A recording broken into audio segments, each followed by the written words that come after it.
Well, like it or not, winter's here. And anything that you haven't had a chance to get done is now frozen solid. At least for now. We'll see what happens in January. Anyway, I've had a chance to build a box. We're gonna see what we can. So I finally got around to wanting to expand the solar, and I bought the connector to plug in multiple panels, and I have nowhere to put it. So I had to build a little box to hold it and use this kind of as an electrical junction for the chicken house. Come on, ladies.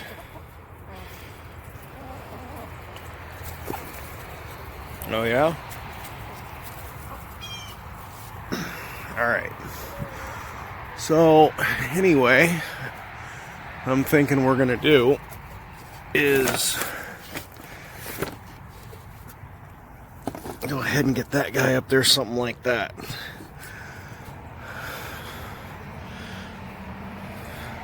We'll see. Let's see what works. All right, so I think we got a little change of plans here. I was planning on putting it right here, about that far below the fan, and just encasing this whole area. And I started doing the layout on it, and I realized that because of the way I framed this corner in, I don't know if you can tell, but this is a dead space here, and this is the wall there.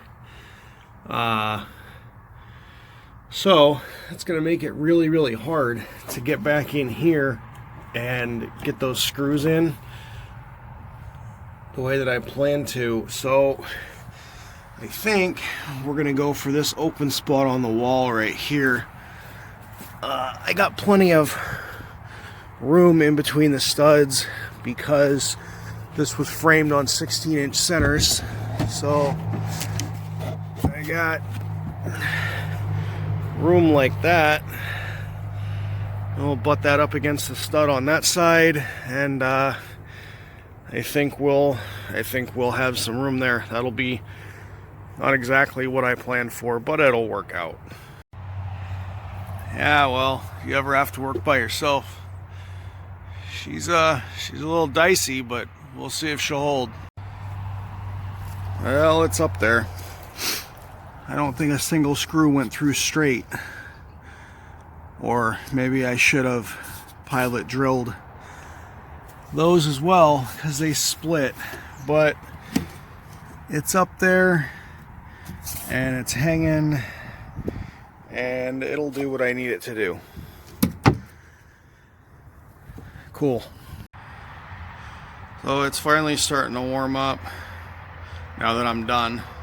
I know it's not Canada or anything, but you know, cold's cold.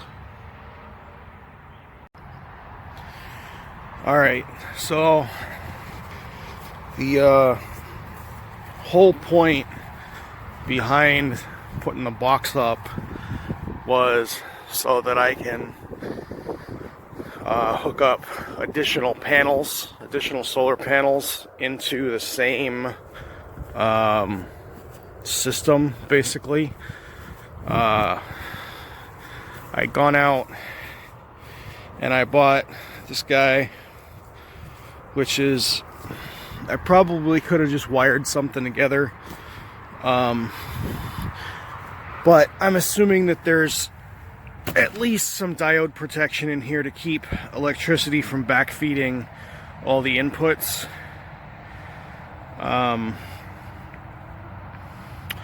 So one thing that I don't like about this guy is what they provide for mounting. These two little tiny holes and eye hooks. And I assume that they just guess that everyone's going to hang this in an attic somewhere. But that's, yeah. Anyway, so I guess the point was make the box. This thing will sit in here. We'll run the electrical wire into here, well, down, up and in, so it stays watertight. And then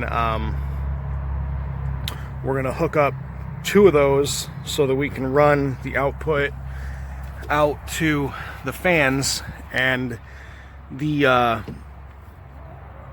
reason I started doing this now is I'm considering, and I mean none of it's set in stone, but chicken water freezes in the winter, and the chickens are out of water. Oh boy. Anyway, chicken water freezes in the winter, as you can see. So I wanted to get a 12-volt heater that I can run off of that and move the water under their coop, and then put a heater in there just enough to keep it, you know, doesn't need to keep it 50 degrees. If it keeps at 33 degrees, I'm happy. So that was the reason for wanting more power. I need to be able to run the fans, and I need to be able to run the heater. And there's probably going to be a battery at some point, so that I can have some after hours power to try and keep the water, I guess. Alright, so it's up.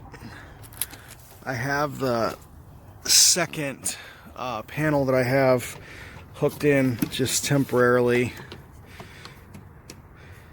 I'm a little disappointed. I tried to put a meter on the output and directly read what I was getting from one panel versus 2, so I can make sure that exactly how it's connected on the inside. Because my concern is that if I continue adding panels, it's simply going to add voltage. Alright, well, it is temporarily, well, this is on, that's done. I have the second panel temporarily connected for right now. I noticed a little issue with the temporary roofing that I put up there. So I gotta switch gears and get that fixed. But anyway, the majority of what we set out to do today is done, and cleaned up that wiring a little bit. And now we've got a little bit better of an electrical setup out here that should be capable of having the additional current to run a heater for the chicken water, which was the end goal. So we'll see what happens.